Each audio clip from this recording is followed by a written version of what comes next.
Welcome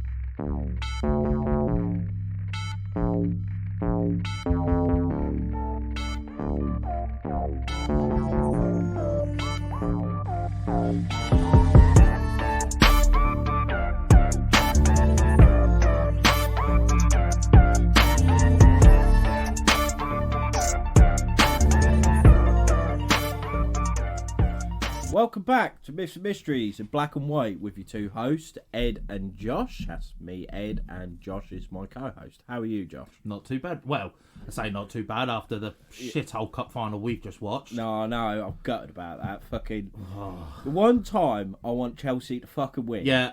Nah, of course they fucking don't. I just can't stand it if Liverpool win the quadruple. Nah, I'll be furious. Oh, mate, because they will never shut up about it. Nah, that'd be it. But besides football, yeah. We're here on this episode going to be discussing the cases of Ed Lorraine Warren as well as other demonic possessions. Yep. So, which it's not really a conspiracy. I wouldn't call it a conspiracy personally. I mean, yeah, okay, it's more truth related because I'll be talking quickly. For those who don't know, basically, Ed and Lorraine Warren were two, what do you even call them? Paranormal investigators. Yeah. And if you've a film fanatic or if you've ever seen the films The Conjuring, yeah, they are the two main characters. Yeah. So, obviously, we know films do things different to real life. Oh, yeah, they dramatised it massively. Yeah, I'm just talking about the actual events of what occurred because the majority of them, in fact, all of them, the Warrens were pretty much useless. Yeah. So I'll be talking about the 4 cases that the films are based on. Right. And the truth of it. And then I'll go on to some other famous demonic possession cases as well. Yeah, I'd say with demonic possession, it's not a conspiracy. It is a mystery, though, isn't it? Yeah. So it clues in with us, Yeah. So that is your domain. So yeah. Happy days. So, with that, but as well, I love the Conjuring films. Oh, they're brilliant. For me, they're my favourite horror films. Yeah, 100%.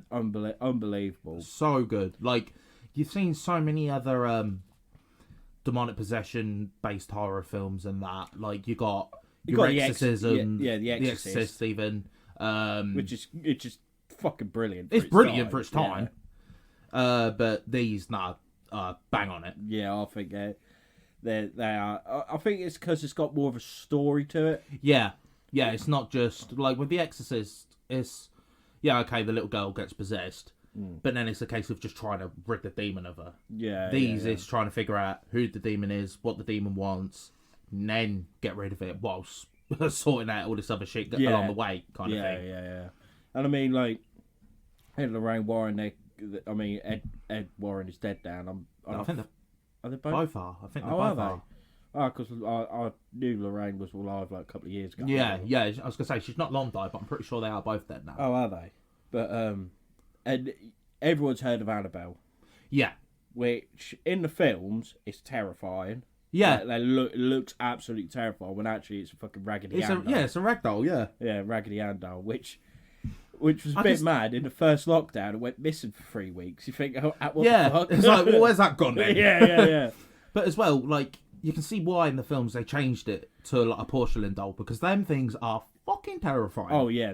Porcelain dolls honestly terrify me. I don't know, though. I think I'd be just as much scared with a fucking Raggedy Ann dolls, because they look fucked. Yeah. It's the big eyes and everything. But you imagine sitting there and having that fucking... Oh, yeah, in that case, it'd be terrifying. But I think as well with the Raggedy Ann doll, it's like, you picture like a kid cuddling it, do you know what I mean? You don't really see many kids hugging a porcelain doll. No. They're just fucking terrifying things. No, that is true. I think they've done well with that. Like say, with The Conjuring, they are massively dramatised. Yeah, of course they are. It's a film, but... Yeah, did they have anything to do with Valak, with the nun? No. So that was just brought in for the film. Exactly. The same with the Crooked Man, I think. Yeah, well, the Crooked Man and the old man...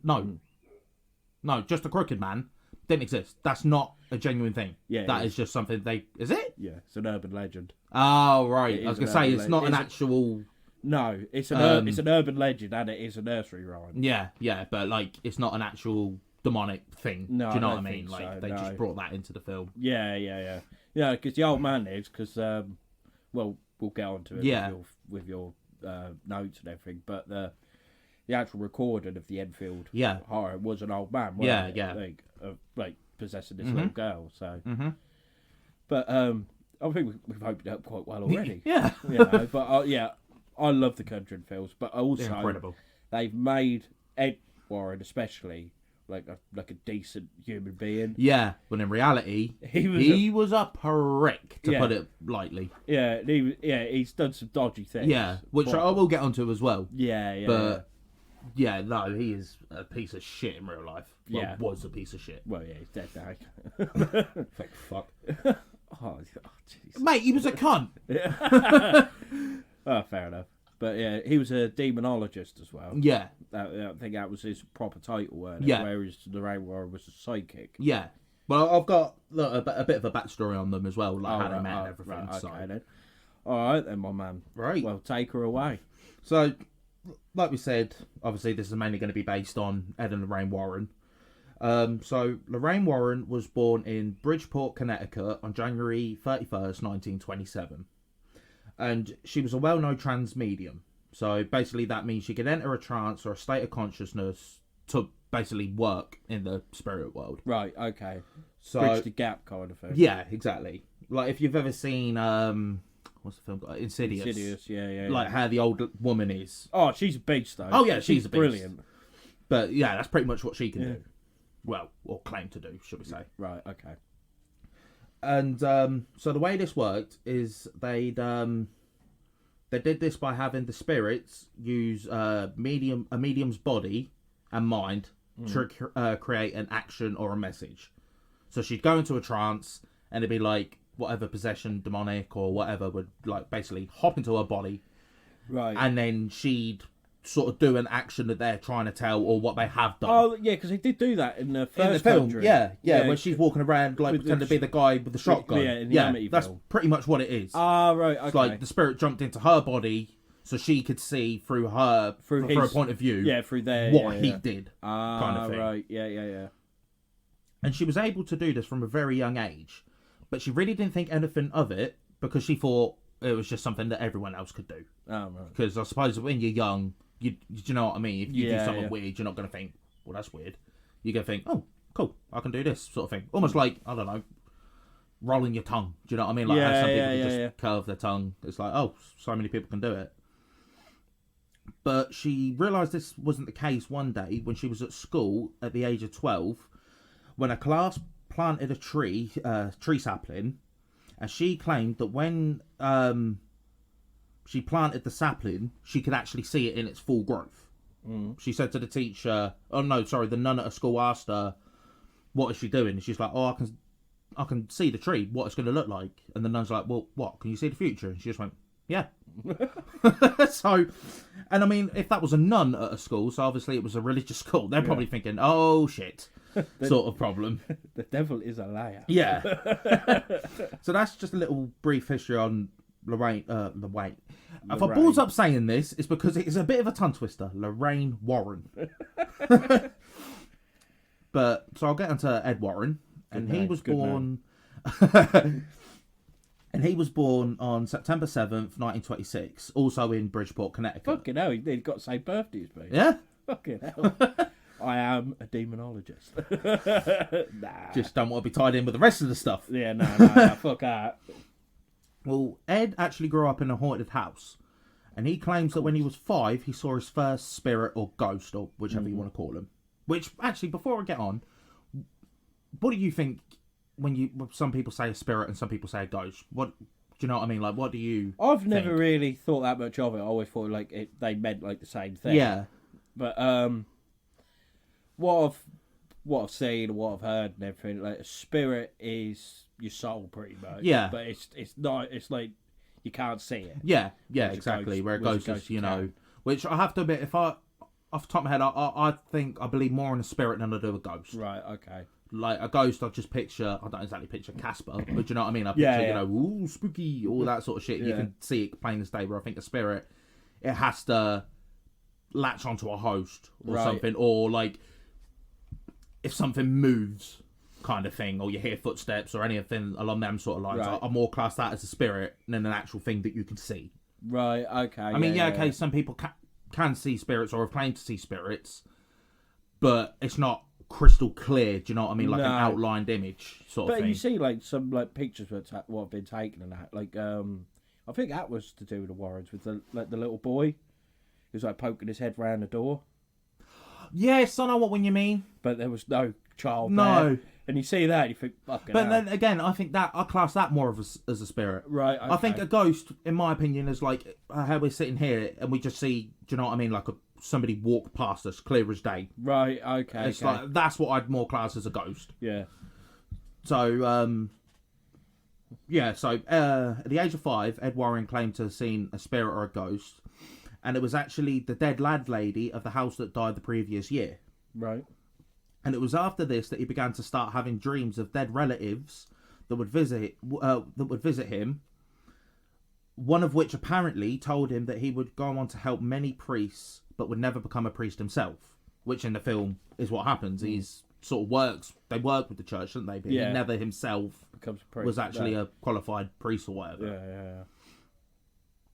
And this is what led him to become a paranormal investigator. Now, the pair met in 1944 when Ed was working as an usher at a movie theatre where Lorraine and her mum frequently went to. Right, okay. And sooner or later, the pair ended up marrying and getting together and all that. And they were actually planning to support themselves financially by selling art, which they were both really good at. Oh, right. Because again, in the film, he paints that picture of Valak, doesn't he? Yeah. They were actually stupidly good artists. Yeah, because that bit always freaks me out. Because when the hands like crawl round it, you just because you see the shadow like go around the wall, don't you? Before it gets to the picture, you're like, Yeah, no, that bit always freaks me out. Yeah, which I find them sort of things more creepy than just an average jump scare. Yeah. Instead of like the old turn around, there's no one there. You look back, you turn around again, and it's there because it's so predictable. Where something like that, where it's slowly moving, you see it coming. Yeah. And then it goes for you. Saying that, though, I remember when I first watched Insidious. You know where she looks, nothing there, looks again, it's the red, dark wall looking. Yeah. Mate, shit. Yeah, that was good. Which, actually, the guy in that is the same guy who acts Ed Warren, isn't it? Yeah, it is, yeah. I can't think of his name. Is it Joseph Patrick? Patrick Wilson. Patrick Wilson, that's it. Yeah, because he's also an Aquaman, isn't he? Yes, he is, yeah. So they were going to sell paintings, and they were actually wanted to paint and sell pictures of haunted houses. Right. And this is where it all started, because this led them to is what led them on the path to become a paranormal activity, I want to say, paranormal investigator, because they would paint the front of a house that they researched to find out if it was haunted. They would then knock on the door and ask if the residents wanted the picture, and if they said yes, they would then ask what's happening in the house, and if they were interested in painting a picture of the entire house whilst investigating. So this is where that all started coming from. Right. And they travelled around the entire country doing this for about 5 years. And then it was in 1952 they created the New England Paranormal Research Headquarters, which is the first and the oldest paranormal research organisation in the US. It's still running to this day. Oh, right. Who's running that now? God knows, maybe the kids or something, or unless the kids sold it or something. But if I couldn't imagine if the kid was to sell it, them selling it just to any Donny. Do you know what I mean? Because it was a parent's life's work. Yeah. So you wouldn't just exactly want to sell it. It's like, oh yeah, it's now going to become a Subway. Do you know what I mean? Like, so Ed and Lorraine created this to help document their cases, and this led them to create the museum that you see in the films. Yeah. And this is where they would collect items or any sort of like memorabilia, for lack of a better word, from their cases. Knickknacks. Yeah, knickknacks. And this ultimately led them to some of their biggest cases. Yeah. So this is where I'll start getting onto some of the films ones. Right. So I think the obvious one we've already mentioned to start off with is Annabelle. Yeah. So like you said, Annabelle was actually not a porcelain doll, but was a Raggedy Ann doll. And her backstory, whatever. In 1970, a woman gave her daughter Deirdre the doll on her 28th birthday. Why she's getting dolls at 28, I don't know. Yeah, she's fucking tapped. Yeah. Deirdre lived with her roommate in an apartment building and claimed multiple times that they saw the doll move on its own. And people were just like shrugging them off, like, but moving on its own, it could have been just an arm movement. Yeah. It's not like running, like scuttling across. No. I think the only thing that creeped me out in them sort of cases is if it was laying flat and then it sat up. Yeah. Do you know what I mean? Something like that. Or its head moving. Yeah. Yeah. Well, this led them to contact a medium who ended up performing a seance on the doll and apparently discovered that the doll was hosting a spirit called Annabelle. Right. Annabelle Higgins was actually her full name. I just thought it's because Annabelle and Raggedy Ann doll and short for Annabelle. Yeah, no, it's actually... Because I don't actually know what the doll itself was called. Raggedy Ann. Well, no, but I think Raggedy Ann, isn't that where this stemmed from? Why they were called Raggedy Anns? No, they've always been called Raggedy Ann. Were they? Yeah. Oh, that's just a bit of weird coincidence then. Yeah. Raggedy Ann and the woman's called Annabelle Higgins. Yeah. And this was a girl who was murdered near their apartment building, and the spirit was apparently lonely and sensed kindness with Deirdre and her friend. Mm. And this is what led her to possessing the doll, and even asking the two girls if they would make her part of their home, which the girls agreed to. And even going beyond that, they even started to treat the doll like a real person. Oh, fucking it. So you're just asking for trouble at this point, ain't you? But this is obviously when it started getting a bit weird. Because the girls kept hearing knocking out of nowhere and the rooms would suddenly get really cold for no reason. Mm. And one night when they came home, they discovered that Annabelle was just standing in the middle of the hallway just waiting for them. Which is weird when you remember a Raggedy Ann doll. It's like a floppy doll, innit? Yeah, it's not able to do that shit. Fucking good run up. Oh, innit? A Johnny Wilkinson punt that fucker. Piss off, Ghost! Yeah, that little fucker will get yeeted out the fucking window. I ain't having that. No. Nah, one of the girls, I think it wasn't Deirdre, I think it was her mate. They don't actually say her name, but she was engaged to a bloke, and the bloke suggested that they get rid of the doll and even suggested burning it. Mm. And it was that night, apparently, he had a dream that Annabelle was standing above him and trying to strangle him. When he woke up, he apparently threw the doll and yelled at it, which is when he then realised he had 7 long scratches around his body. Right. So right. Deep this. Right, fucking... You're like, because I'm guessing like his girlfriend was with him. Yeah. Right. You're lying there and everything, and all of a sudden you wake up, seeing your boyfriend chucking this Raggedy Ann doll across the room, and start having a fucking full-blown argument with it. Like, what the fuck you think you're doing, mate? Get off me, you bitch! Yeah. Right. And then like seeing the scratches and everything, like, what the fuck is going on? But like, it would be just that moment of just lying there and just looking up, and he's fucking yeeting this Raggedy Ann doll, starting a full-blown argument with it. Fucking slag! Yeah. Fucking swanton bombing off the bed onto it. Motherfucker! Fuck this, carry on. Come on then. Power of Christ compels this, dickhead. Fucking hell. But yeah, so apparently he woke up with 7 scratches around him. Right. Which is a bit of him there, because it's like, if he had a dream that the doll was trying to strangle him, why's he got scratch? Try and like, get off me, bitch. Yeah. Sort of thing. The girls also kept getting creepy messages on parchment paper, which neither of them owned.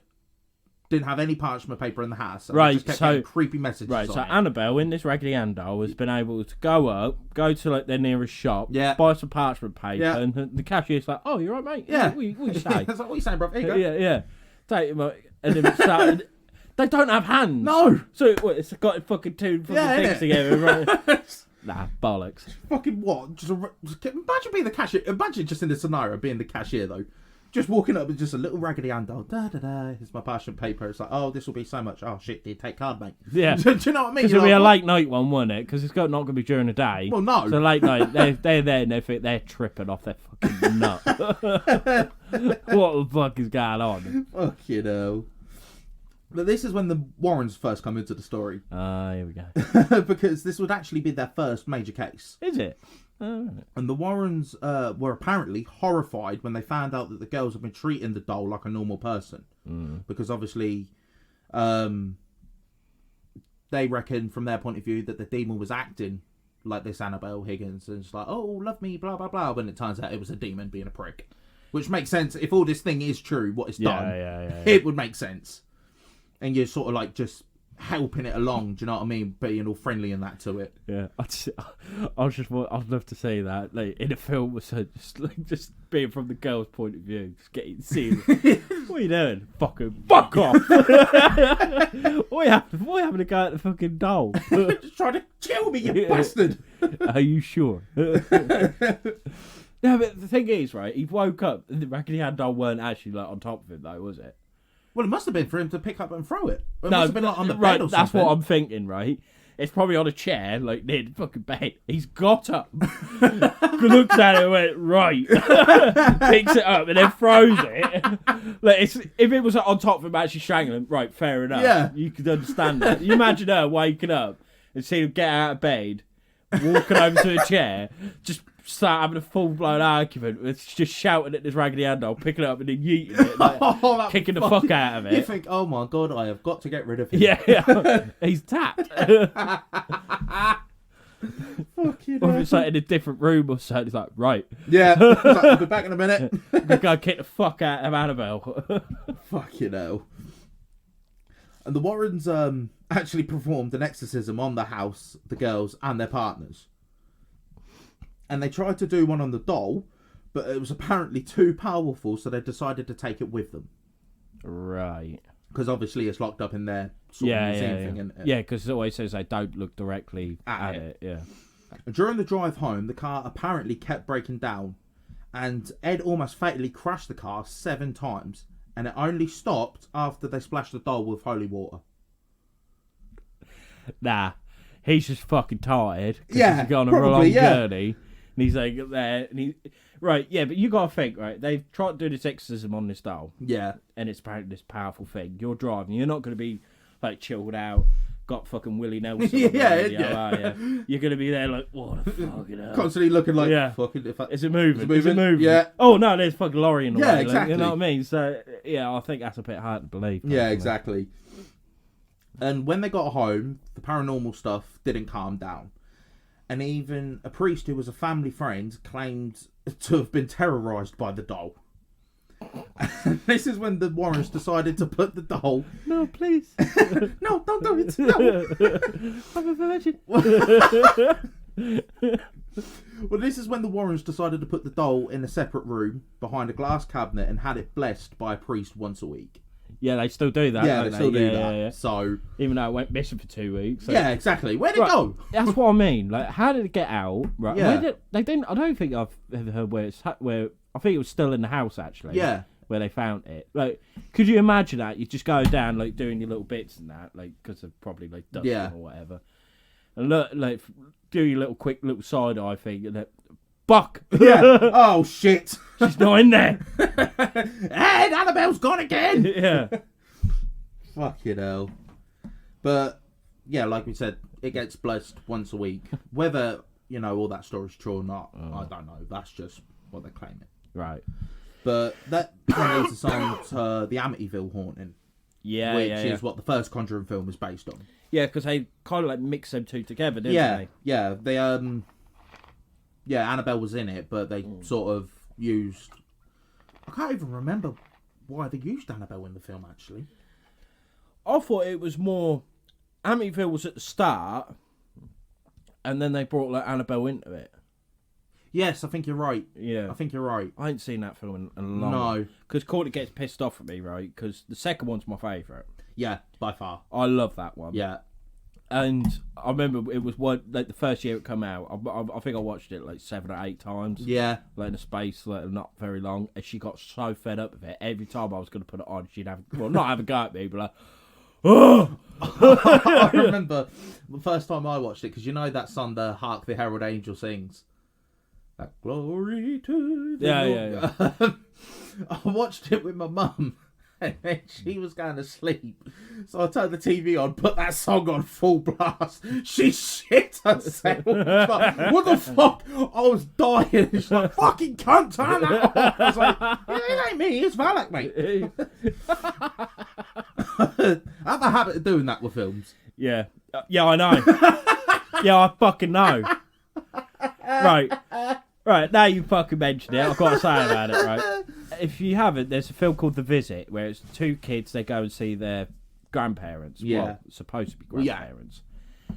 And the film is really good, it's quite scary. There's a bit in it, I think it's quite like a meme now, isn't it? Like, can you get in my oven? Oh, yeah. Yeah. Well, what do you mean going, oh, yeah, for? Right. It's got a few jump scares in it, Afterwards, there was me, Josh, and a few others. I needed to go to the toilet. And he's got a downstairs toilet. So I went to the toilet, not thinking, I'll come out and just doing my flies and that out. And I just turned round to Josh standing there with a pink hammer. That's what got me. But then while he's got that, he went, do you want to get in my oven? I screamed like a bitch. And I threw my hands up in the air. I went, bah! and then it fell on my knee. Your legs just buckled. Yeah. I was like, nope. Yeah. I hit the deck. Honestly, I thought I was going to have a heart attack. I'm just laying there like, what the fuck? And he's just pissing himself. But what got me, it was a pink hammer. Yeah. Get in my oven. And I was like, ah! I don't scare that easily usually. No. But for some reason, that fucking got me. Oh, God. That got me, like, fuck. I don't know why. I just love scaring people. I think it's so funny. It is, yeah. Fucking hell. I don't think The Visit's a patch on fucking Conjuring person. No, not even a remote But scratch. it's a good film. The twist in it, yeah. Really good, but... It was the... Oh, when he smeared shit all over his face. Oh, God. Yeah, and he was a massive germaphobe as well, weren't he? Yeah, he was, yeah. Oh, he just taps there. He kills him at the fridge door, doesn't he? Yeah, he just goes mental at him. I was like, go on, boy. Fucking hell. Yeah, and the nan just has a thing of getting bollock naked and running about. Crawling. Yeah, she freaked She was me out. weird. Honestly, she would get a sharp kick in the teeth. It was the bit where they were playing hide and seek under the house. And the camera turns and it's just her, sort of gorilla running towards it. And you're like, what the fuck is that? But they did not need to put it in where she turned around and her fucking ass was hanging out. They did not need to put that in. That was unnecessary. Because that actress is probably a very sweet old woman. Yeah. And she's had to... Nah, I can't. Fucking hell. But yeah, I still got you back for that. No, I'm dreading when you do though. That's the thing. Yeah. You was planning on it. Yeah, I was. When we went for our mate's stag, the caravan park. Yeah. And anyone who knows me knows there's two things that frighten me more than anything in this world, and that is spiders and clowns. Oh yeah. And you and the two mates. We're gonna.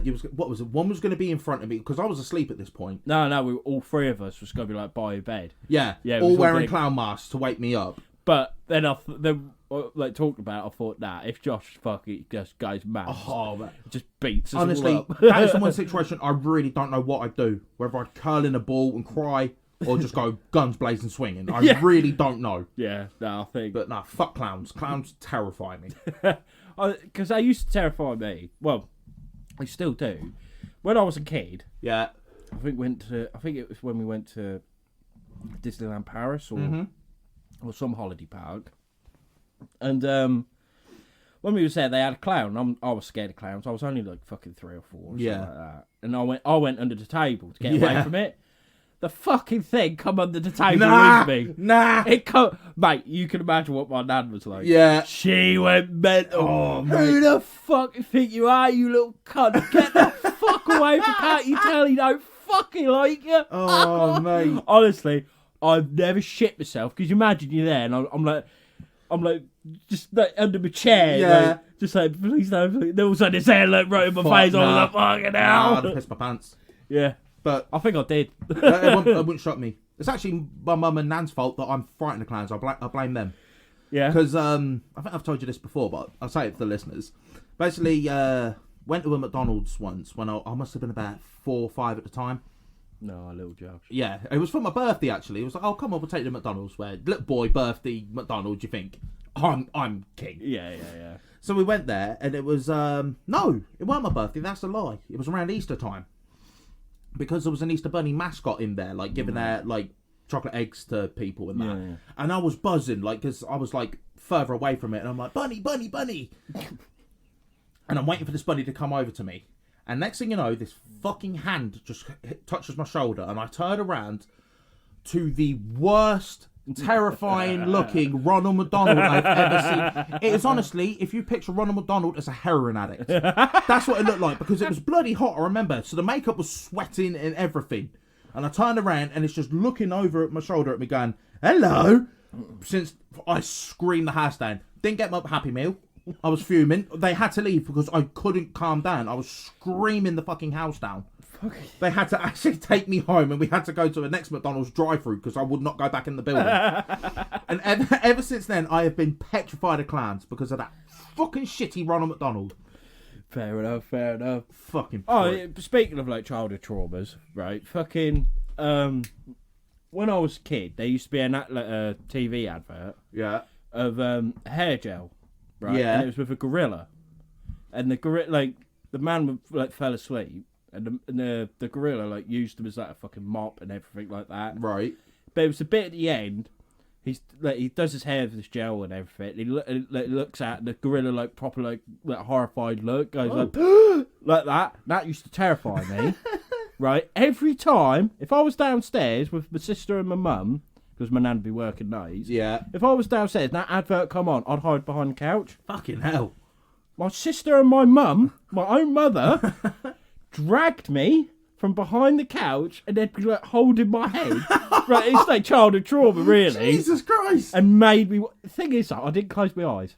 No. So I'm a fucking idiot. Yeah. I could have just closed my eyes, but no, I'm like that screaming, like crying, like, let me go. And they're like pissing themselves, like, nah, this is too good. Like getting me in a fucking headlock. Like, come on, you're watching it. Yeah. Fucking hell. That's probably what stemmed my interest for Bigfoot, though. You never know. Yeah, could have been. They might have actually done you a favour. Yeah. No, but yeah, I'll do it. I feel you. Yeah, fucking. Oh. But can you remember like, a few years ago with the clown, when it came out, they had that clown phase? Fucking. I refuse to go out. Yeah. Yeah, I remember that actually. But in a way, I wish I kind of like saw one. I would have kicked the living shit out of it. Pretty much for that reason. Yeah, I would have broken that fucker's face. I remember I saw a video and it was a bloke. He bought like, a 6-pack of Budweisers. Yeah. And he said, he's walking along and he said, oh, look at this fucker. And then say this clown. And he starts drinking one. And he went, oh, I've had enough now. Chuck yeets the bottle at it and just chases it. This clown's bolting it. This guy needs a knighthood. Yeah. Fuck clowns, honestly. It's If you ever dress up as a clown, you're a scumbag and I hate you. It's just how he went, I'm bored now. Just yeets it you goddamn motherfucker. And then just starts chasing him down the fucking road. I was road buzzed on that. Mate. Because they've gone, I feel like a few of them have gone like right far with it. Like, bringing knives out and chasing people with them and everything. Yeah. Fucking wrong-uns. Scumbag. Piece of shit. I hate you. I warn anyone now, friends, family, or any avid listener, you come up to me dressed as a clown, and I promise you, I will drive you into the ground like a fucking tent peg. Honestly, I will go Conor McGregor on you. I kind of want to say it. I will not stop. I will have to be shot in the neck with a fucking tranquilizer dart to stop me from hurting you. Oh, I kind of want to say it. I just want to see how bad you actually get. I won't stop. I'll probably shit myself at first and then go for you. Look, you know what? Fuck you. Fuck you, motherfucker. Oh, God. Anyway, back on track. Yeah. So, as I said, this next Ed Lorraine Warren case brings on to the Amityville Horn, which is what the first Conjuring film is about. Yeah. So, this is the true story of it. A rural house in Rhode Island was built in 1736, and it said this house had said to have had many names over the years. But in 1971, it was purchased by the Perrin family, and the house at the time was known as the Old Arnold Estate. And in January 1971, Roger and Carolyn Perrin, along with their 5 daughters, Andrea, April, Christine, Cindy, and Nancy, moved into the house. And at first, everything was fine. However, Roger and Carolyn never forgot the final words said to them by the man who sold them the house. And that was to leave the lights on at night. So no matter what you do, just leave the lights on at night. And they just threw it off to the fact that during the 1970s, it was a mad serial killer and crime spree in the US. Yeah. So they just threw it off to that, so it makes it look like there's someone up kind of thing. Now, things eventually started getting weird when the house started creaking and certain items were frequently going missing. And Carolyn would also find small piles of dirt in the centre of the kitchen floor, despite the fact that it was only thoroughly cleaned a few hours earlier. Right. And they didn't have a dog or a cat or anything, so that weren't dragging it in. No. The kids also experienced paranormal activity, especially the 8-year-old daughter Cindy, who claimed to have heard a menacing voice in the room in her room, that whispered over and over again that there are 7 dead soldiers in the walls. I think they did, pull back the walls or, demolish them. There wasn't. Right. But she just kept hearing the same voice saying the same thing.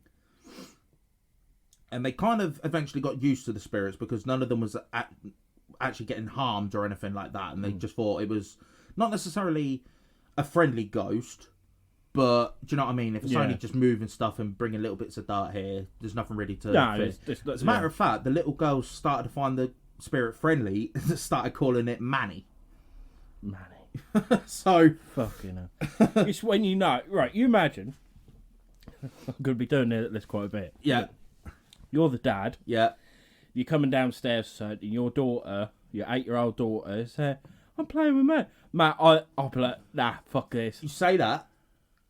My house, we think it's haunted, and I've actually named the spirit Chardonnay. Because fucking hell. Because I remember once we was watching... No, I think it was the same time we watched The Visit. Can't you remember we thought my little sister come down the stairs and went back up? And it turns out she was at my nan's that night. Yeah. And my brother was out and my mum was out because that's why I had all you guys round to watch a film. So fuck yeah, I do remember that now actually. And as well, yeah, because me, you and our mate fucking kept looking at me. Yeah. I was saying, Liv, are you coming in or what? And it was when my mum come back, it was like, oh, Liv kept running up and down the stairs, and mum's like, Liv's at your nan's. I was like, what the fuck did that then? Yeah, because your dog was with us. Yeah, so it weren't her. Yeah. So yeah, I do remember that now. As well, a few other things. Me and a couple of my mates done a Ouija board on the back of a pizza box. Oh fuck yeah, I remember that. Right, I finished work and I thought I'll go see what Josh is doing. They're saying hello, Hank, because we had a group chat. Yeah, they're all there now. I'll go see them for a bit. And I go up there, and they're fucking with this pizza box making a Ouija board for what earth have I come into? Yeah. I was like, are you really doing this? I was like, yeah, you could do it. And I don't fuck with Ouija boards. Yeah. I do not fuck with them. Because there's some things... I like to think there are spirits in that. Yeah. But I think, there's stuff you don't fuck with. Yeah. I've heard so many stories. Yeah.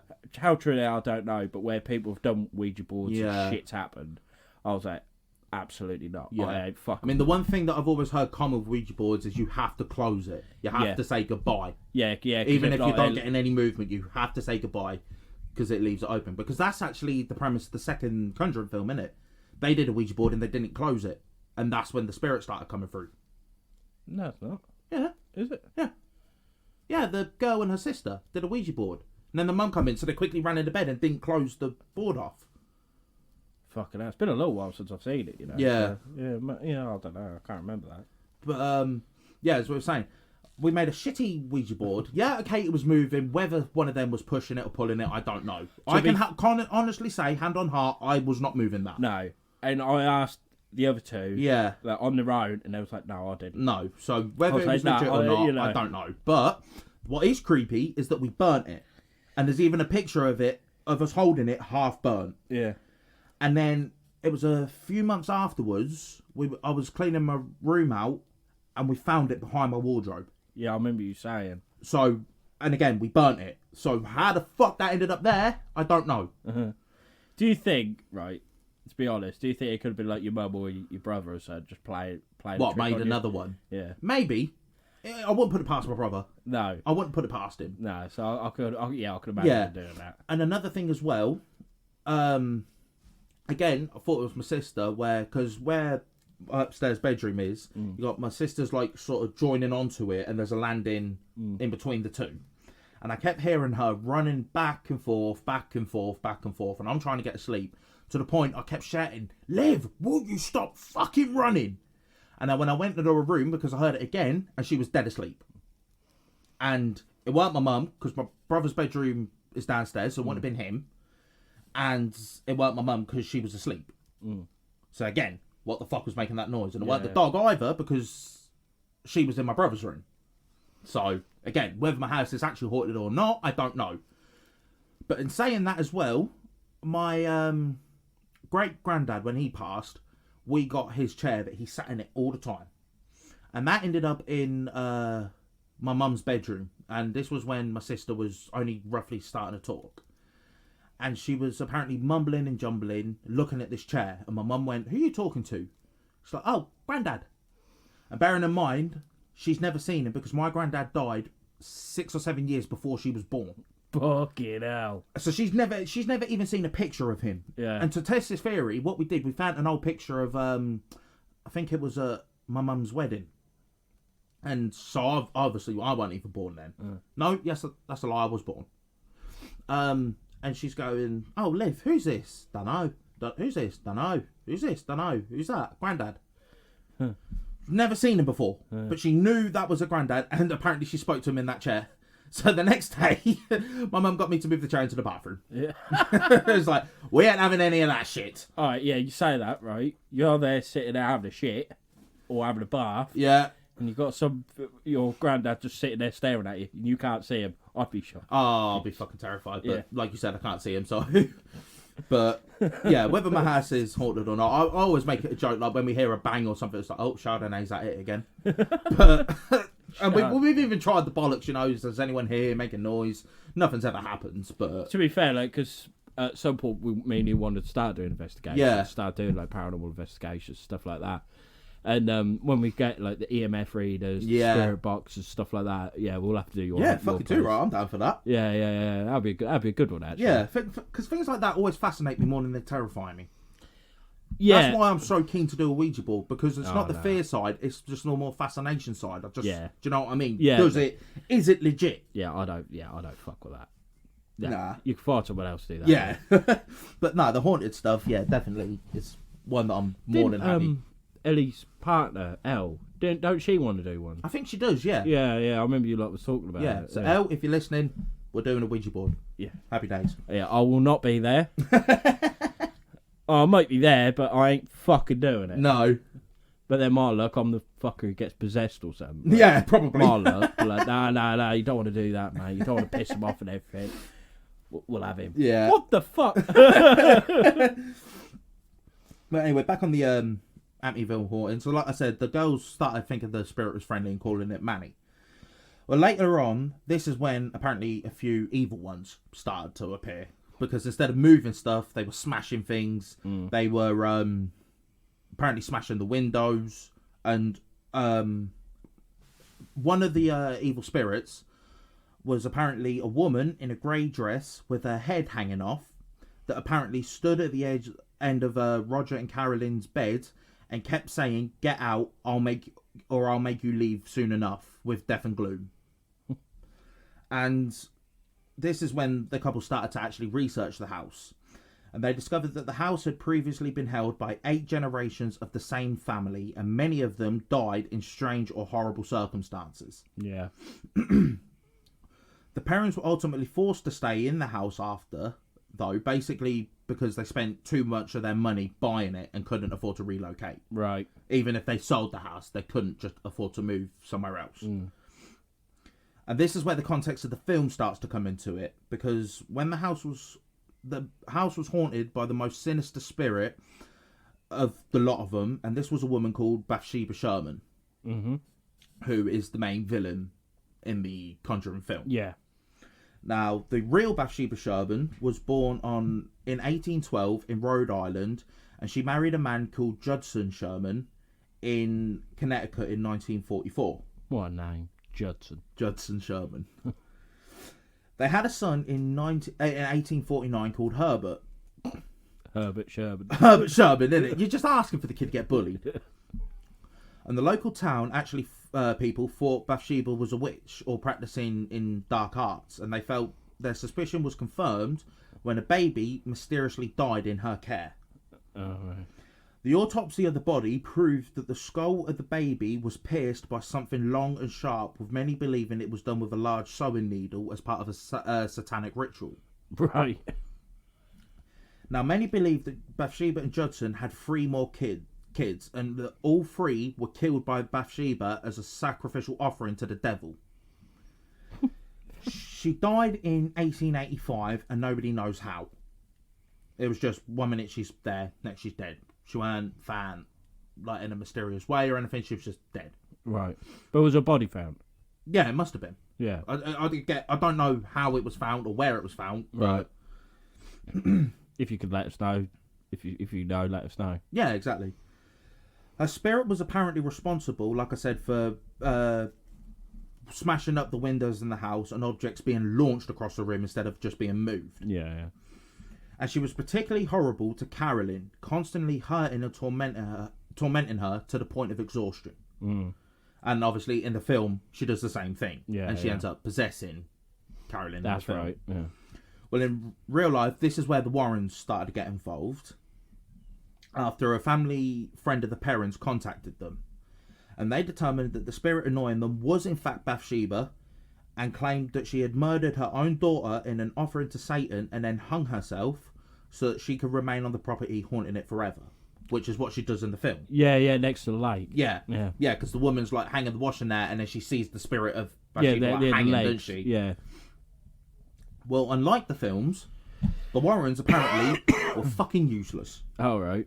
And actually, the haunting and tormenting was worse when they was around. And it didn't stop until Roger actually threw the Warrens out and banned them from investigating the house. So, obviously, in the film, you know, they do the whole ritual and save the day and all that. But no, apparently it was worse when they was around. So they was like, nah, get the fuck out. You ain't coming Before back. the parents, weren't there a family and the son killed them all? Yeah, something like that. Yeah, I think that's where the because the start of it. Yeah, I think that's where the idea of the whole, where they got the idea from with the whole the 7 soldiers in the wall sort of thing. I think that's where that sort of comes into it. Yeah, because I'm pretty sure it was at a family, and the son got up at 3:10. Yeah.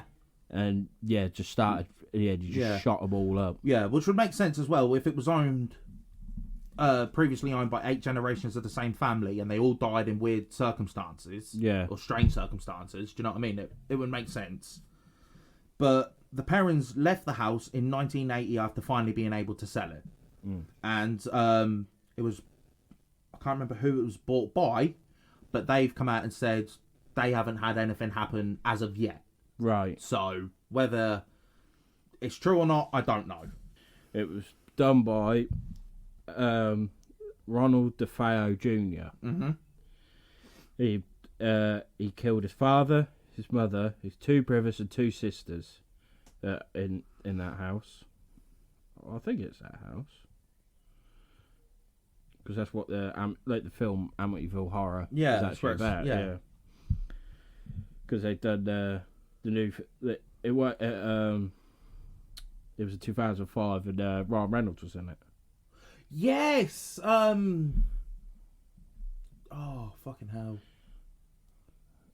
I've seen it. I just can't think what happens in the end. I think they just move out. Was there? I thought there was some twist or something at the end of it. I'm pretty sure, they just move out. Because you only see, like, the demon once, don't you, in the bathroom? Yes. Yeah, and then he starts getting, like, rope mad and everything. And they just fuck off. Yeah.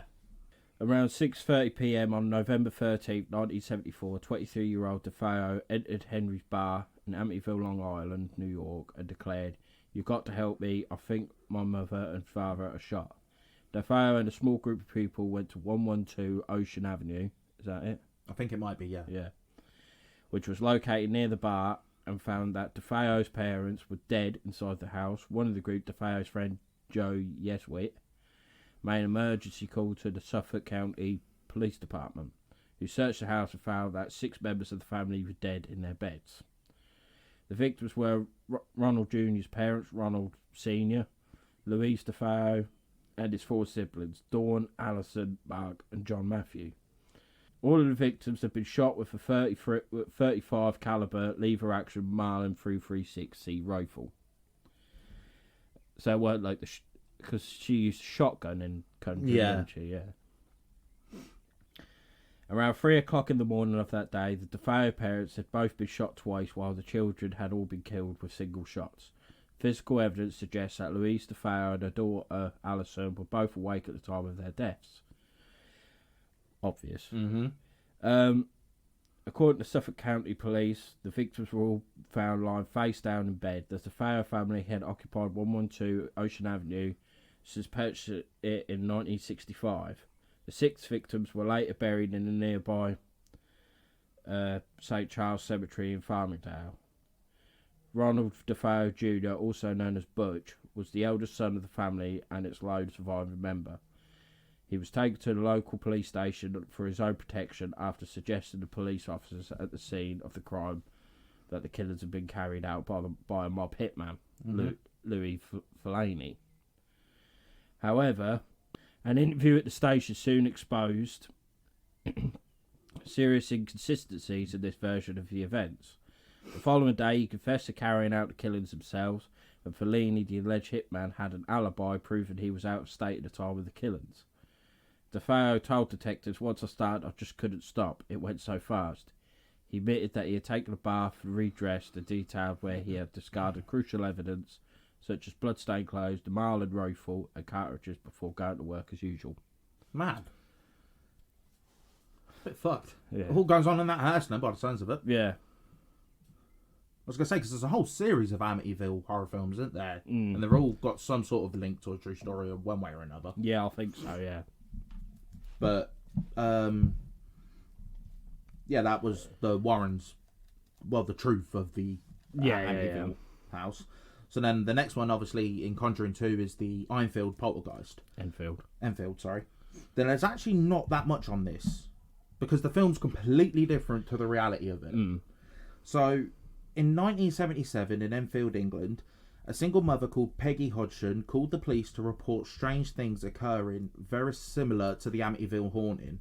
But this was more strange when 11-year-old Janet was apparently possessed by an old man named Bill Wilkins, who used to live in that house. Which obviously is the same with the film. Yeah.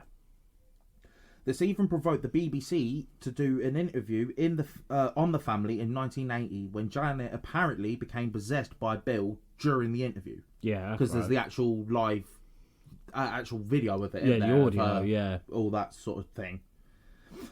Many paranormal investigators worked on this case, with many of them having different conclusions, with some believing it to be a prank that the two daughters and a prank by the two daughters, and others believing it to be legit. When the Warrens came to investigate it, Ed claimed that the girls were contributing, but because they was in fact both possessed, and that them originally pretending to be possessed actually caused them to be possessed by attracting them. Right. So the girls also admitted to playing with a Ouija board before the haunting began. Ah, right. Now, obviously, in the film, Bill Wilkins is used as a puppet by Valak. Yeah. Same with the Crooked Man. Yeah. Now, Valak supposedly is a real demon. Well, Valak, yeah. Yeah. However, she is not a nun. No. In fact, she is a child with angel-like wings that rides on a two-headed dragon.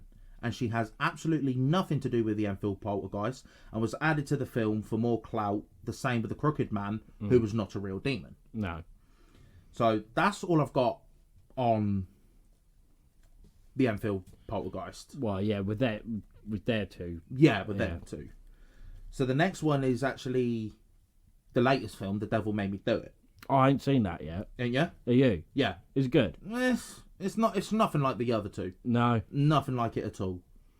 No. Where, like, basically I'll just give you a quick rundown of the film. So the film begins with Ed and Lorraine Warren at the exorcism of a young boy named David Glatzel. Now, the real story begins the same way. Ed and Lorraine Warren really attended the exorcism of a young boy named David Glatzel in the early 1980s. Present was also 19-year-old Arne Cheyenne Johnson, the boyfriend of David's older sister Debbie. Allegedly, during the exorcism, Johnson asked the demon possessing David to enter him instead, and the demon complied. Several weeks later, on February 16th, 1981, Johnson stabbed his landlords and Alan Bono to death after a booze-soaked argument. Now, as the film shows, Johnson's lawyers argued at trial that he was innocent because he was possessed by demonic forces at the time of the murder. The courts have dealt with existence of God. His attorney, Martin Minella, told the New York Times in 1981. And now they're going to have to deal with the existence of the devil, which is a line that Ed Warren says in the film. Yeah. Well, the movie goes on to spin a horrifying tale of the occult. In reality, the judge refused to allow this defense, and in November 1981, Johnson was convicted of first-degree manslaughter and sentenced to 10 to 20 years in prison. Right. The case attracted a widespread media buzz, despite the defense not being permitted in court, and went on to inspire a book and film starring Andy Griffin and Kevin Bacon called The Demon Murder Case.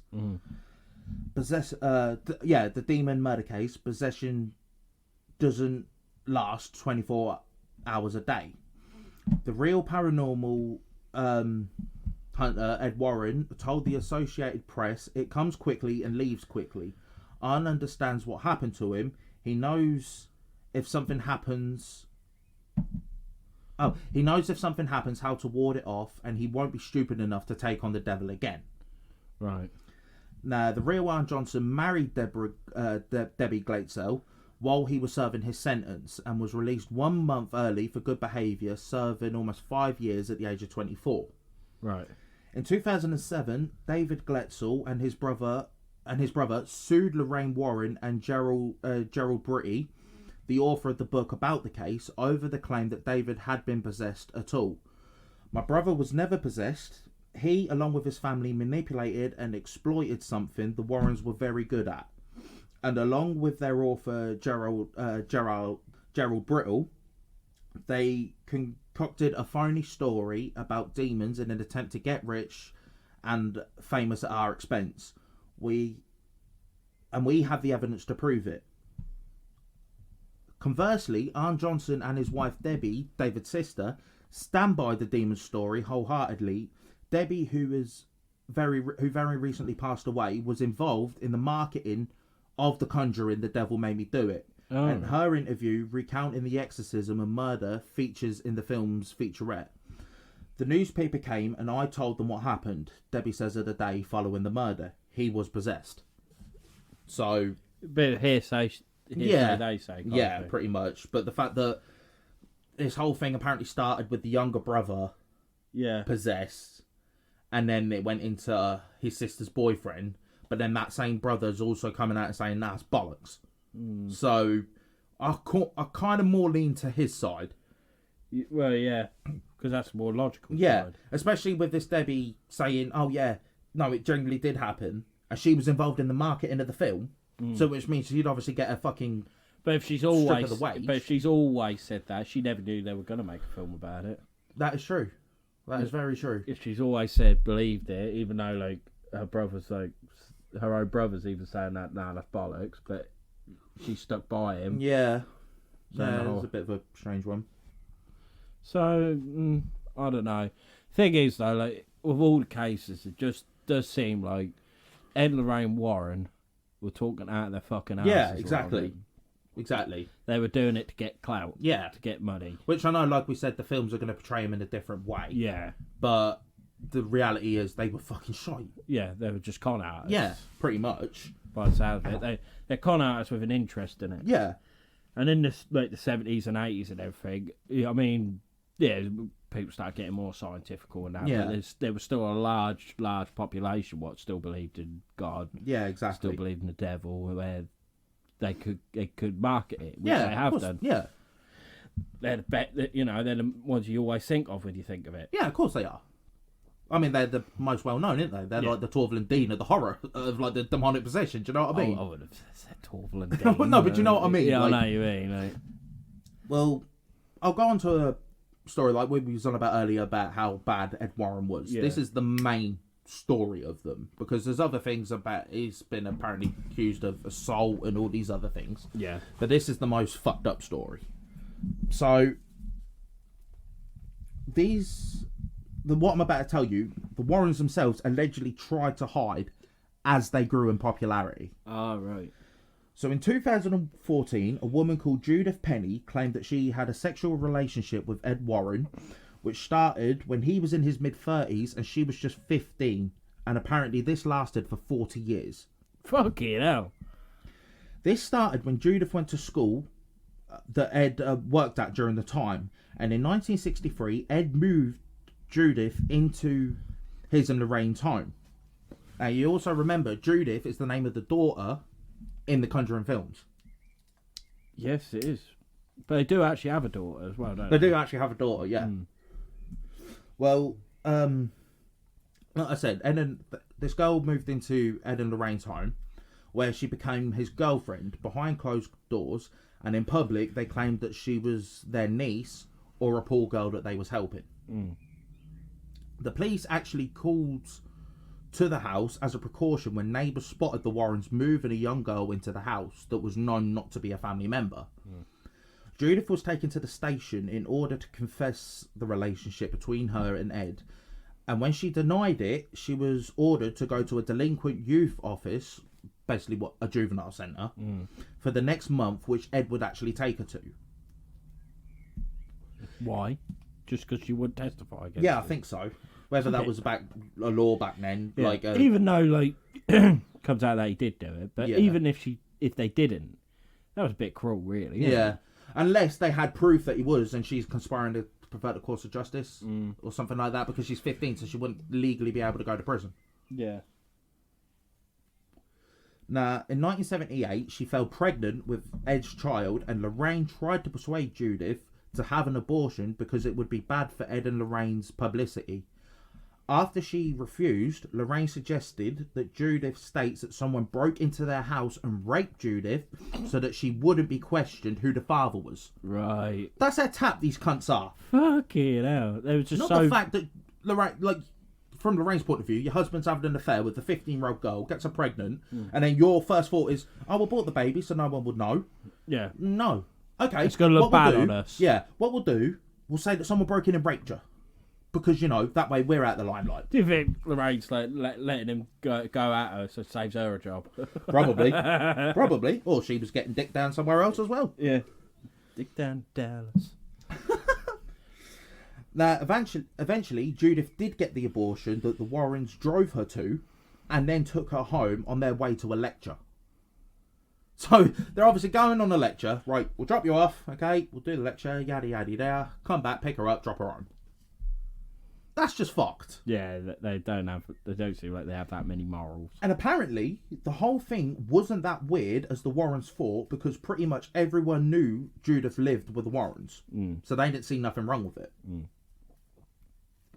Judith also claims that Ed was apparently abusive towards Lorraine and would sometimes hit her so hard it knocked her out. Fucking hell. So maybe it was a case of she was terrified. He is diminishing the name Ed. Yeah, he's a piece of shit. Yeah. Judith also claims that apparently a lot of Ed's paranormal conclusive evidence were in fact lies, and that he would often ask Judith to help him create some of the hoaxes. Oh, right. Fucking hell. And apparently Warner Brothers, the studio, knew of these claims and did nothing about it. As well as allegedly, it is allegedly known... Wait, what? Did nothing about it. As well is allegedly known that in the contract between Warner Brothers and the Warrens, that they could not show them engaging in crimes including sex with a minor and child pornography, prostitution and sexual assault. That was in the Warrens' contract whilst they were doing the Conjuring films. Because at the time, Lorraine was still alive. Yeah. So they pretty much, she said, you got to make us out like we're lovey-dovey. Yeah. Bucky. Yeah. God-loving people. Which, from a contract point of view, it does make sense. Because you don't want to be portrayed like that. No. But if you know the films are based on horrors and etc. and like demonic possessions, why would you purposely add that into the contract? Yeah. You're going down the demonic possession route. At what point are they going to use child pornography or rape or anything like that in it? Oh, yeah, no, that seems a bit fucked. And these allegations didn't come out until Ed Warren's death. Now, even though Lorraine is now dead as well, during the time of the claims, Lorraine's attorney stated that the Warren family have no knowledge of the alleged conduct. However, it doesn't state or deny that Judith ever lived with them, and as well, the Warrens' daughter Judy herself claims that Judith did live with them, but it wasn't until she was 18. Right. Now, okay, that sort of maybe throws off the whole thing. But I saw a YouTube video on about this, and she made a really good point. Why would a woman have to go to report at a delinquent youth office for not telling the police about her and Ed's relationship if she was 18 and legal to do so?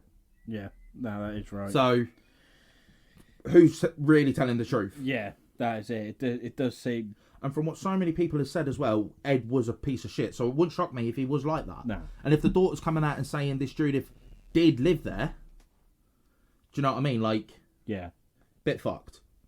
Fucking hell. So that's the real Warrens. What a cunt. Yeah. But I love them films. Oh, yeah, the films are brilliant. It's just the reality. Yeah. They were pointless. Like the Warrens in them. Fucking pointless. And the actual stories. And that it turns out they were a piece of shit as well. Which I've seen as well. With interviews of Lorraine talking, like this was after the Conjuring films come out. And they're doing it. And you can tell she's just got some sort of like a venom in her. Do you know what I mean? Yeah. And if he was beating her and all that, she is going to have that venom and all this shit. Fucking do you know what I mean? Yeah. So... And it must have pissed her off as well, there, because they made him out like such a family man. Yeah, exactly. Such a nice man in it. And he's a cunt. He would be sitting there like, he weren't. Yeah, exactly. He was a horrible cunt, really. So that's all I've got on the Warrens. Yeah. Like, and their possessions. But I've got, here, I've actually found it online. But it's 9 disturbing cases of real-life exorcisms and possession. Right. Because I thought, obviously, it ties in with this. Yeah. First one is, perhaps, it says here, perhaps one of the most terrifying exorcism cases in history, Annalise Michael's story. And this actually went on to inspire the 2005 film, The Exorcism of Emily Rose. Yeah. Now, Annalise Michael, a young German woman who struggled from an early age with mental illness, diagnosed with epileptic psychosis. She also experienced depression and visual and auditory hallucinations, for which she was hospitalised. And with times, her symptoms testified, growing to include an aversion towards religious iconography. Whatever that means, I don't know. Fucked if I know. Both she and her Catholic family attributed her condition to a demonic possession. And beginning at 22, she underwent an intense 10 months of Catholic exorcism rites. Nearly 70 exorcisms were performed under secrecy under the order of the church. Fucking hell. Now, in July 1976, Michael passed away, and an autopsy declared her death was a result of emancipation, malnutrition, and starvation at the hands of her priests and family, who had, during the exorcisms, discontinued consultations with doctors. The family and priests were also involved were investigated and charged with negligent homicide and found guilty of manslaughter, serving 6 months in jail and 3 years probation. They got fuck all then. Yeah. For basically starving her to death because she had a mental illness, and they put it down to her being possessed by a demon. 70 exorcisms. Yeah, though. you think out of like the 69th, like it isn't working. Yeah, exactly. We need to up our game here. Yeah. 70 exorcisms. That's fucking mad. There's only so many times you say Jesus Christ fucking... Yeah, the power of Christ compels you. Yeah, there's only so many times you could say that. Right, the next one I got is on a woman called Anna Eklund. Now, often to include speaking in tongues and strange guttural voices, levitating and clinging to bedroom walls, disturbed through thoughts and revulsion of holy objects and sacred spaces. Eklund's possessions spanned several decades, beginning in 1912 when she was just 14 years old. Her case was so well known that it served as the basis of a time profile of the priest charged of her exorcism, Father Theophilus Reisinger, something like that. I don't know, fucking weird names.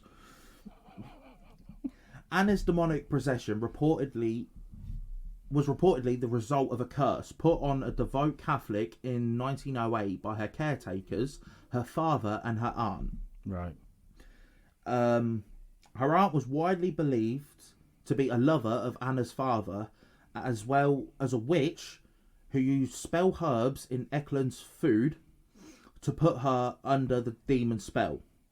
Father Carl just Vogel, poisoned her. penned an account of Anna's possessions in a pamphlet published in 1936 called Begone Satan, a soul-stirring account of diabolical possessions in Iowa. The first exorcism performed on Eklund in 1912 was successful for a time, but Eklund would be possessed again by an even more demons in 1928. Her second exorcism, which lasted 3 sessions, was held at a convent in Erling, Iowa, and was so grueling it resulted in the deterioration of Eklund's body. The demons were eventually exorcised, and Eklund went on to live her life with only mild possessions after. So she's a demon slag then? Yeah, pretty much. No offence to her or her family, she's a demon whore. Yeah, it's like, I want you. Yeah. But the fact that it took the second exorcism took 3 sessions and left her with her body deteriorating. That's fucked. That I believe that more than the other one. Yeah, 100%. 100%. Because that's it just sounds more credible. Yeah, it? Like I'm just saying these cases. I'm not saying whether they're right or wrong. I'm just saying these are some of the most famous that cases first of demonic one, possession. 70. Honestly, I think out of the third one, I'll be like, lost the cause. Yeah, exactly. See you later. Sorry, but yeah, you're a bit fucked. Now the next one is called the Smells Poltergeist. Unlike many other well-known cases of demonic possessions, the Smurl family claimed it was not a person who was possessed. Instead, they claimed their West Piston, Pennsylvania double-block home had been taken over by a poltergeist. What, the whole house? Yeah. The Smurl family's case was both highly publicised and heavily scrutinised, discredited by paranormal professionals and clergy who claimed on several occasions that nothing unusual was happening at the residence. Mm-hmm. However, guess who? Paranormal investigators and demonologist Ed and Lorraine Warren claimed the house was occupied by a very powerful demon, performing several exorcisms on the home to rid it of the dark shadow that they saw there. The unsuccessful exorcism was done in an attempt to stop the demon's alleged attacks on the family, which included loud banging, foul-smelling odours, shaken mattresses, physical and sexual assaults on one member of the family. And right, how can you know you're getting fucked by a ghost? Yeah, exactly. Exactly! Others being pushed down the stairs, and even their dog being thrown into a wall. Oh.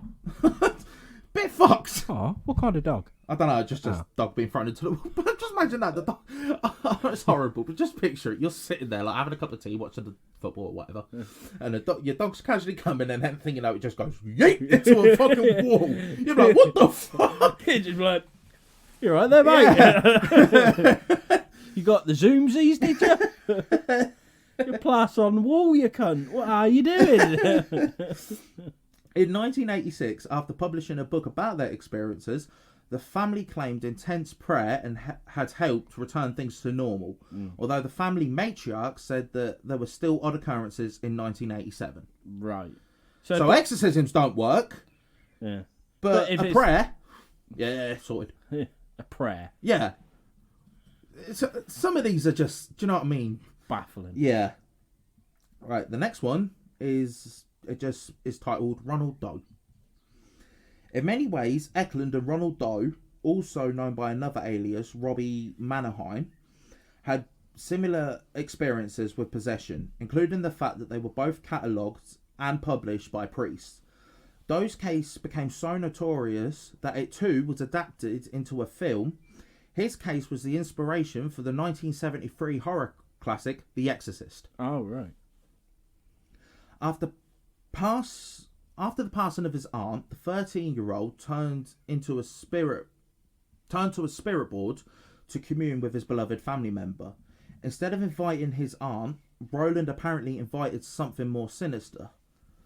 After the family became overwhelmed by weird occurrences, including odd noises, furniture moving by itself, and objects levitating when Roland was around, they reached out to their Lutheran pastor, who, after monitoring Roland's behaviour, declared that he should see a Catholic priest.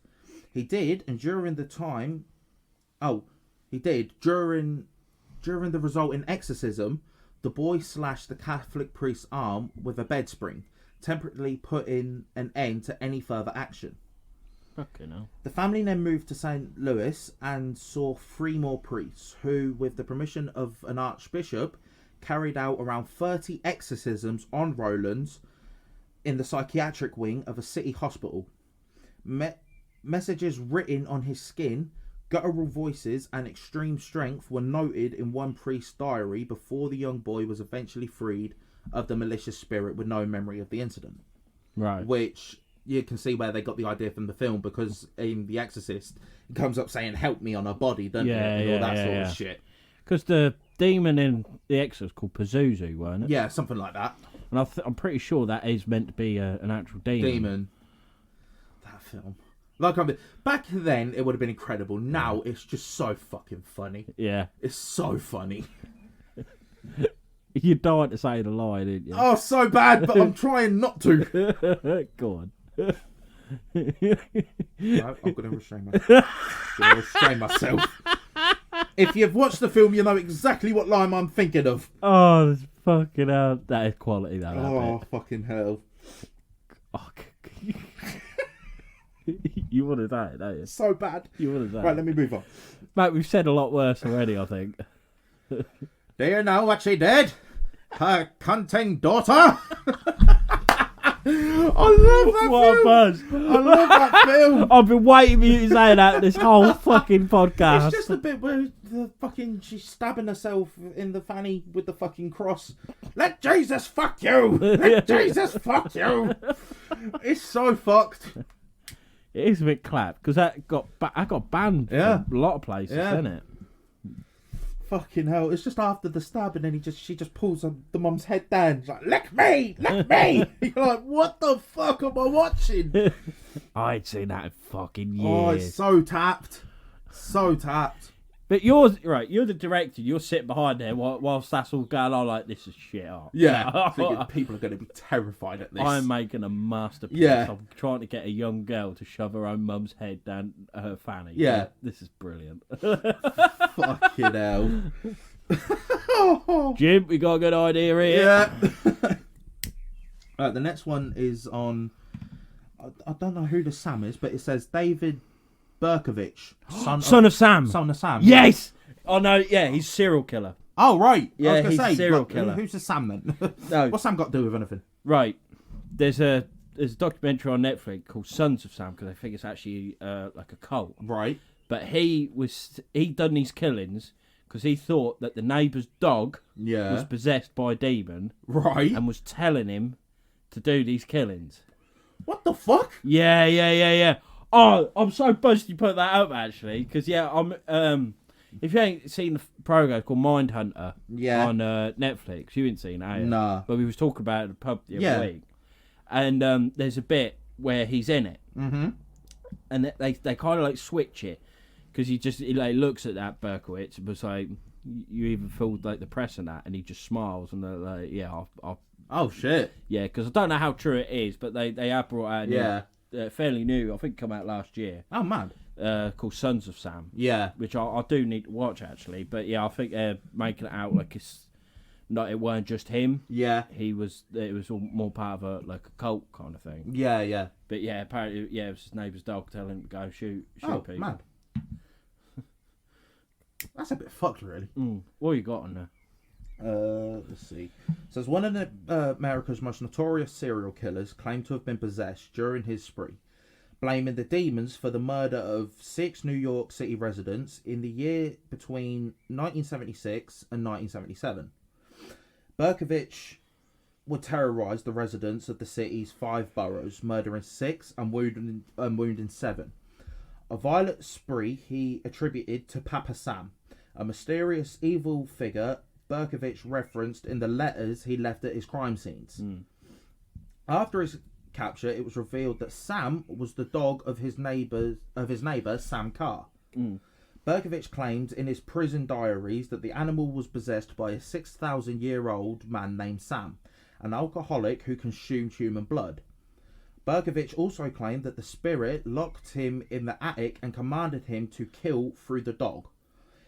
He told me to kill through his dog, as he usually does, David wrote in his diaries, before revealing a concern that he may one day evolve into a humanoid or demon in a more complete state.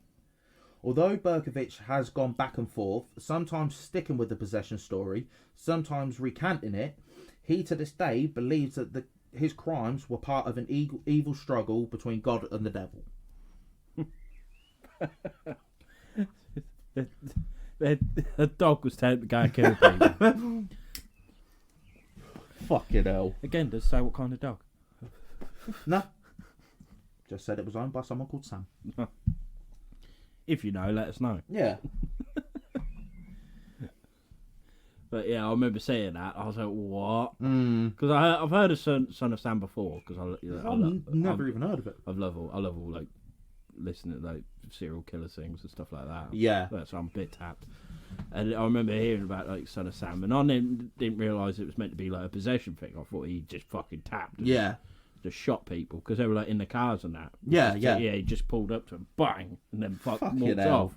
But he always used to return to the scene. That's how they got him in the end, I think. Yeah. And then reading into it, apparently, it was that. What? Are you what? Your neighbour's dog just sitting there like, am I getting fed yet? Yeah, your neighbour's dog is telling you to go out and kill people. Fuck you. Imagine like you just in your kitchen or so, you're looking out the window like, I gotta go. He's telling me. Yeah.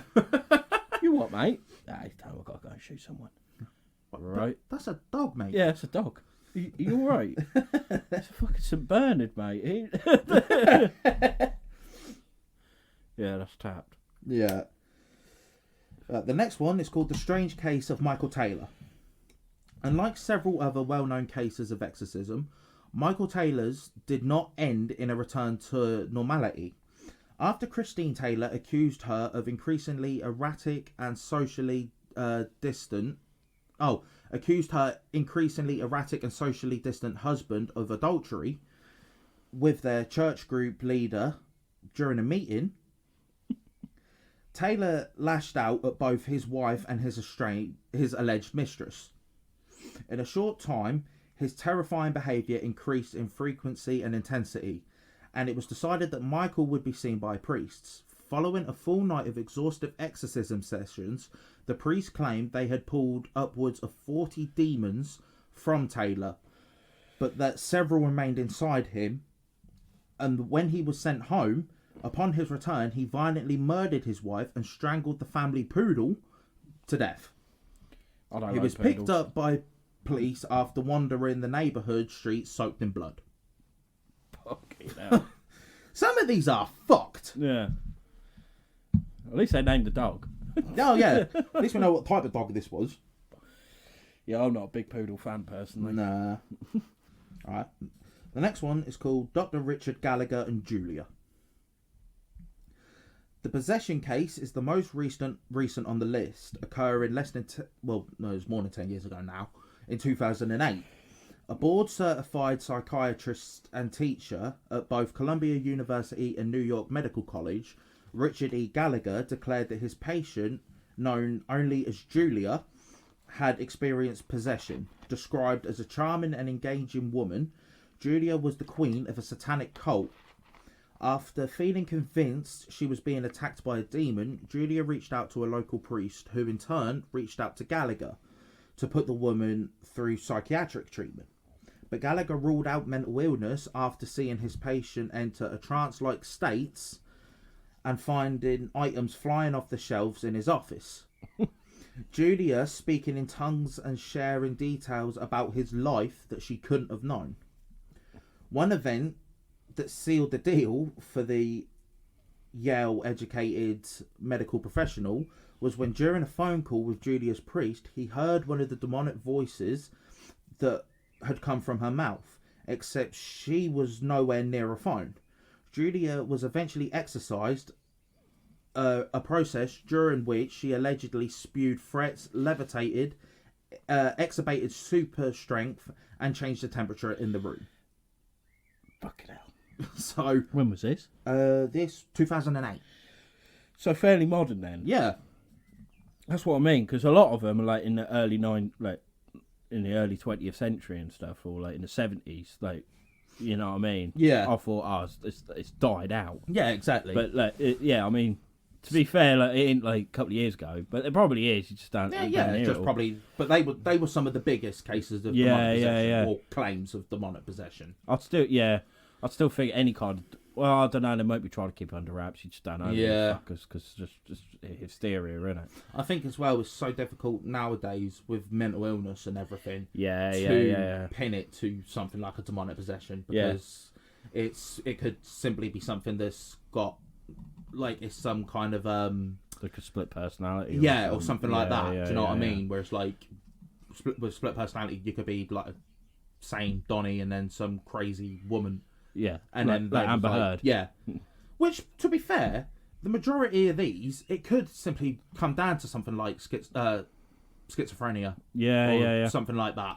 Because possibly back then, would it have been around or common back then? I don't think so. I'm not 100%. So, but I think it'd have been known. Possessed by demons, it could simply just be split personality disorder. Yeah, I'd say like the more modern ones, like from the 1990s upwards. I think it was more known then, weren't it? So I'd say that then, if they're still ruling mental illness out, then it's like, hang on a minute. Yeah, and then it's a case. The whole thing with that is like her knowing stuff what she shouldn't know. That's and it's that's always creepy. like the super strength as well. Yeah, that kind of thing. I mean, when you got like built what's the word?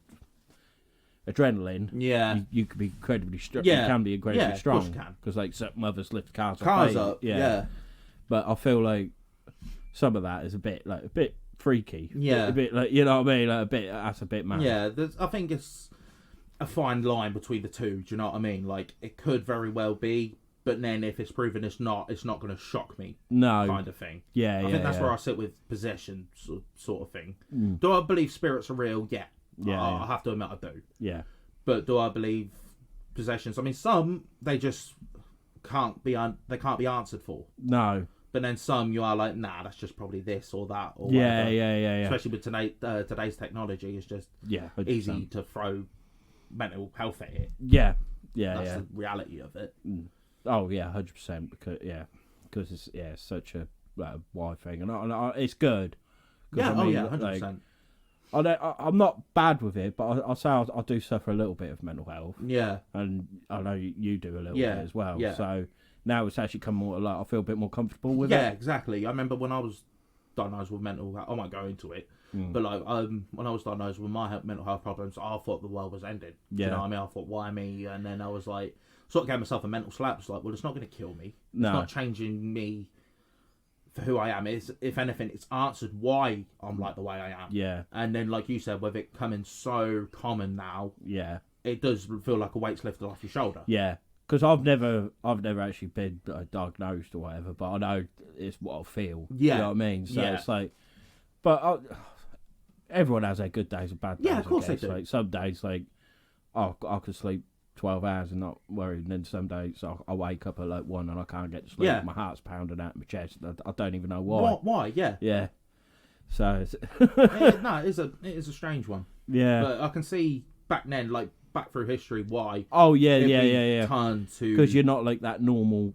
Yeah. Like a normal person. Yeah. So it would be turned to demonic possessions or something like that.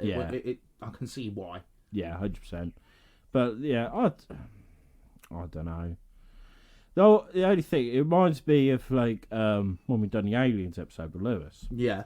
When she got possessed by an alien. Yeah. And it always kind of makes me think, could they be linked in some way? I mean, there could be. There's nothing... Could it be linked in some way, like, say, there is aliens. They're actually the ones doing the possessing. It could be. You just don't know. But we see it as demons. Yeah. Do you know what I mean? Yeah. Or the other way round. I don't know, personally. Yeah. It's one of the things, I've never seen it, so... Yeah, exactly. I suppose until you've experienced it yourself. But I'm a hypocrite then, ain't I? If I say that. Because I think fucking Bigfoot's out there. I've never seen it.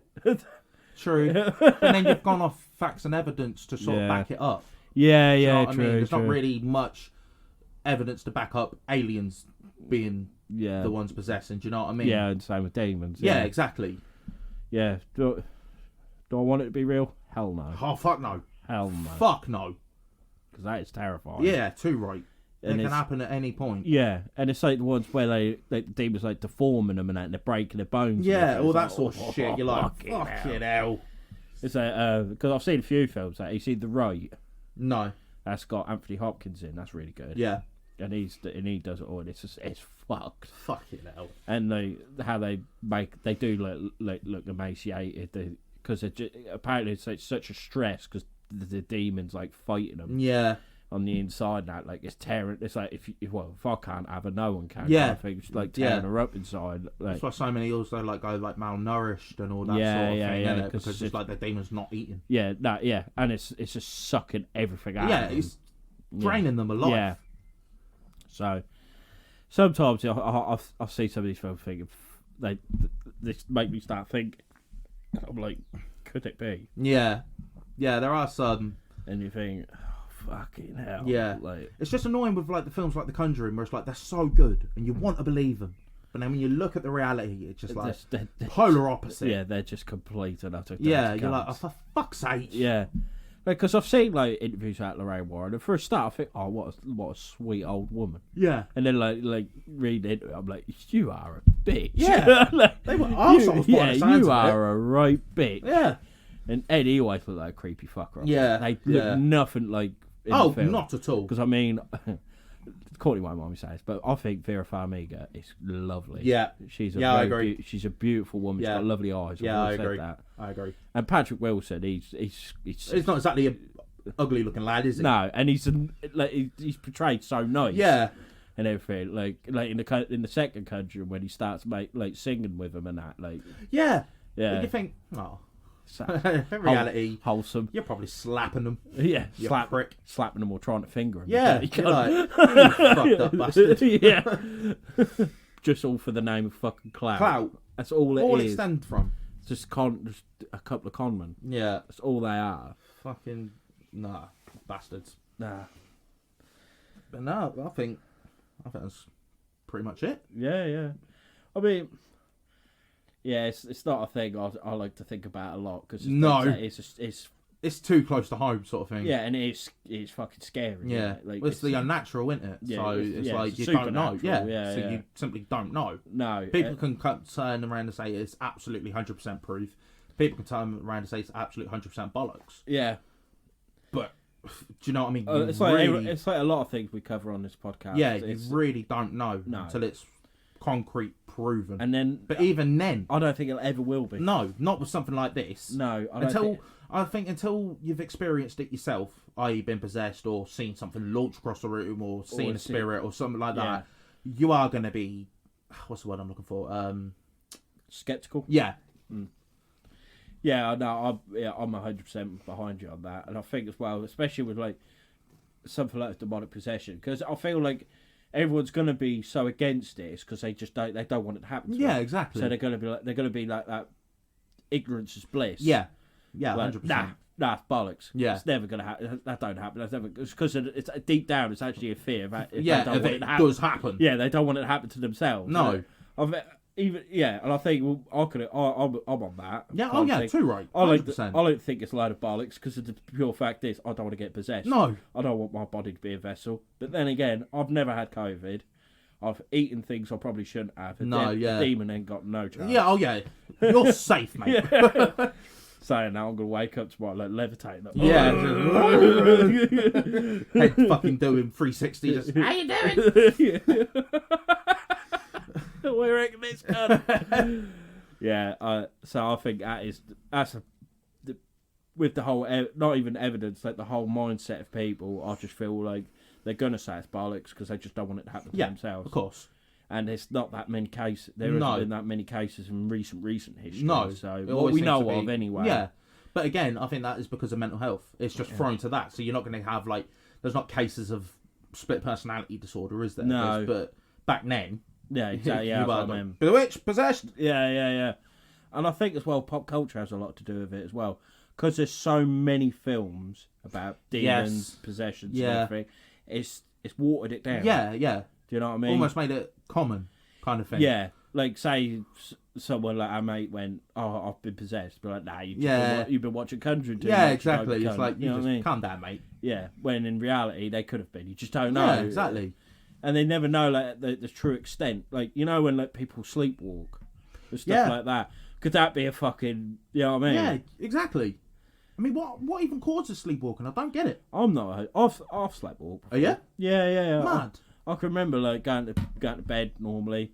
I woke up like on the chair. I was like, "How's this happened?" What the fuck? yeah. That's only happened once or twice though, because some people like they sleepwalk quite a lot. Yeah. But yeah, that's only happened once or twice in my life. Mad. Yeah, so that's weird. I'll do sleep talk though. I sleep murmur. I've had like proper conversations. Who are you talking to? Could be a demon. Yeah. I know. I think I told you about this, but apparently I was talking to like someone called Gemma. I don't even know. Yes, you Gemma. have. Yeah. I don't even know a Gemma. And that is hand on my heart. Like I swear on my life, like I do not know a Gemma. And I remember Courtney like having like a right go at me, and I'm like, I'm like, what are you on about? I don't even know a Gemma. Like I had to ring her up because I was like, what are you on about? Yeah. I promise you, I do not know one. That was right funny, really. Fucking hell. That could have ended badly. Yeah, oh yeah, fucking hell. But no, that's fine. That rope puzzled me. I was like, are you sure I didn't say something else? She was like, no, it was clear as day. It's like, for fuck's sake. Your own mind's trying to get you in shit. Yeah, I know. I know. Me and Courtney get on really well and everything. It's like, I was like, nah, I can't have an argument. Yeah, it's like, yeah, it probably is, yeah. Fuck you know. So, yeah, I think that's gone quite well, don't you? Yeah, I've enjoyed that one. Yeah, but so it turns out Ed Lorraine Warren are cunts. Yes, they are. Class A cunts. Mm-hmm. Demonic possessions, I'm on the fence. Yeah, I agree. I think I am leaning more towards just undiagnosed mental illness. Yeah, I tend to agree with you on that. Yeah, but then spirits in general, yeah, I do believe. Yeah, I think so. We have got an episode on spirits and ghosts, haven't we? I think so, yes. Yeah, so I'll have to check. Yeah, I'm pretty sure we have, but I don't know. If not, we got second season. We're going to start doing actual investigations. Yeah. So yeah, exactly. That'll all link in. Yeah. So yeah, as well, I know I'm going to keep mentioning it now from now on, but on our 23rd episode, we are going to be doing like a Q&A and a talk of how we're going to want to improve the podcast. If you've got any ideas on how we can improve, let us know. Yeah. And yeah, send in some questions. Don't matter how many or how ridiculous you think they are, we'll answer them. Yeah, of course we will. And I'm looking forward to that one, you know. Yeah, because I feel like that's going to be a bit more chilled. Yeah. You know what I mean? Like there's no topic, we could just go with it. Yeah, exactly. So, yeah, please let us know. Please send us some questions. Mm-hmm. You can find us on Facebook, Mr. Mysteries in Black and White. On Instagram, which is Mr. Mysteries, one word, underscore, or one word. Yeah. Email us at mrmysteries@outlook.com. Yeah. And then obviously the podcast platforms, which are Podbean, Spotify, Amazon, and YouTube. Yeah, comment on our YouTube as well. Yeah, exactly. So, no, I think that's gone quite well, Josh. Yeah. You know, I've enjoyed that one. Yes, me too. And What's the next one then? The next one is going to be, we're going back to West Virginia. Yeah. Point Pleasant in West Virginia, which is meant to be home to an 8-foot winged humanoid called Mothman. Right. And that people think it's the harbinger of death. Oh, God. Harbinger of doom. We are doing that with my lovely other half, the better half, I should say, my fiancée, Courtney. She's got a note. She is ready. Oh, I cannot wait for this, just to watch you two argue the fuck over this. It's gonna be so good. Yeah, so I am looking forward to that. I am looking forward to that, and I know she is. So yeah. She's. I wouldn't say she's annoyed at me, but she was like, "How come?" Because we do the podcast at my house. Mm-hmm. She's like, "How come I'm your third guest?" When like, how come I haven't been your first? I was like, I'm just building it up to it, sweetheart. Like, it's because it's going to go with the other guests. Yeah. When the VIP guest comes in, we're sorted. No offense, Lewis and Paige. You've both been amazing, and we look forward to having you back. So I am looking forward to that one. And I know she is, and it'll be a very good episode because it's only when I've started getting into cryptozoology I found out about Mothman. I never heard of him until you mentioned him. Yeah. So so that's going to be on our next episode. Yeah, boy. So hopefully everyone looks forward to that one. I know I am. Or I'm not. I don't know. I don't know how it's going to go. I am. I definitely am. Yeah, of course you are. You're just going to be sitting there like, this is good. Yeah. Breathe it in. Yeah. But no, thank you again for listening. It's been a very good episode as always. Yeah. I've enjoyed doing it. And we'll see you next time. Yep. On Myths and Mysteries Black and White. See ya. Bye.